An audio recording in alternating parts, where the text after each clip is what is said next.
Hello friends, welcome to happy home. இன்றைக்கி சூப்பரான ஹெல்த்தியான சக்கரவள்ளி கிழங்கு மசால் சப்பாத்தி தாங்க பார்க்க போகிறோம். எப்படி பண்ணலான்னு பார்க்கலாங்களா? அதுக்கு நான் 1/2 கேஜி மாவு எடுத்திருக்கேன், கோதுமை மாவு. அதில் 1/2 கேஜி சக்கரவள்ளி கிழங்கு சரிசமமாக எடுத்தால் தான் அதோட டேஸ்ட் வந்துட்டு நமக்கு கரெக்டாக கிடைக்கும். அதுக்கு 2 பெரிய வெங்காயம் பொடியாக கட் பண்ணி ஆட் பண்ணிவிட்டு, ஒரு பச்சை மிளகா வாசனைக்கு, அப்புறம் கொத்தமல்லி தழையை தூவி, அப்புறமா சீரகத்தூளை 1 ஸ்பூன் வந்துட்டு நம்ம ஆட் பண்ணிக்கணும். அதுக்கப்புறம் மிளகாத்தூள் வந்துட்டு 1 ஸ்பூன் ஆட் பண்ணியிருக்கணும். அதுக்கப்புறம் வந்துட்டு வேணுங்கிற அளவு உப்பு எல்லாம் போட்டு நல்லா ஃபஸ்ட்டு வந்து அந்த மாவோட பெனஞ்சு விட்டுறணும்.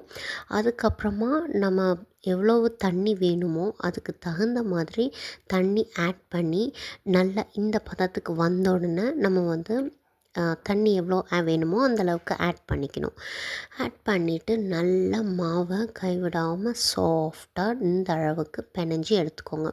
கடைசியில் ஒரு 2 ஸ்பூன் ஆயில் போட்டு அது நல்லா இந்த அளவுக்கு பெனஞ்சி ஒட்டாத அளவுக்கு எடுத்து க்ளோஸ் பண்ணி வச்சுடுங்க. அதுக்கப்புறமா நம்ம வந்துட்டு வேணுங்கிற அளவுக்கு உருண்டை சைஸ் கொஞ்சம் பெருசாக உருண்டை சைஸ் போட்டால் தான் நல்லாயிருக்கும். அதாவது இந்த அளவுக்கு உருண்டை எடுத்துக்கணும். சின்னதாக போட்டால் அவ்வளோ நல்லா இருக்காது. ஸோ பெருசாக போட்டுக்கணும். கோல்டு வின்னர் ஷீட் என்கிட்ட இருந்தது. அதில் வச்சு ப்ரெஸ் பண்ணி தோசைக்கல்லில் போட்டு ஃப்ரண்ட் அண்ட் பேக்குன்னு சொல்லி திருப்பி திருப்பி திருப்பி போட்டு ஆயில் அப்ளை பண்ணி சூப்பராக சாஃப்டாக சுட்டெடுத்தாச்சு. இந்த சப்பாத்தியே சாஃப்டாக இருக்கும். அதில் நம்ம ஆயில் போட்டு சுட்டெடுக்கும்போது ரொம்ப சாஃப்டாக இருக்கும். இது வந்து தொட்டுக்கிறதுக்கு புதினா சட்னி நல்லாயிருக்கும். பட் நான் வந்து தயிர் தான் பண்ணியிருந்தேன். தயிரில் வந்துட்டு ஒரு 1/2 ஸ்பூன் சர்க்கரை ஆட் பண்ணி, அதுக்கப்புறமா அதில் மிளகாத்தூள் போட்டு, சாட் மசாலா இருந்தால் அதையும் போட்டுக்கலாம்.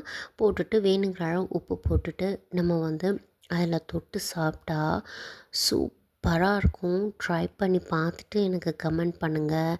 நாளைக்கு ஒரு வ்ளாகில் பார்க்கலாம். பாய்.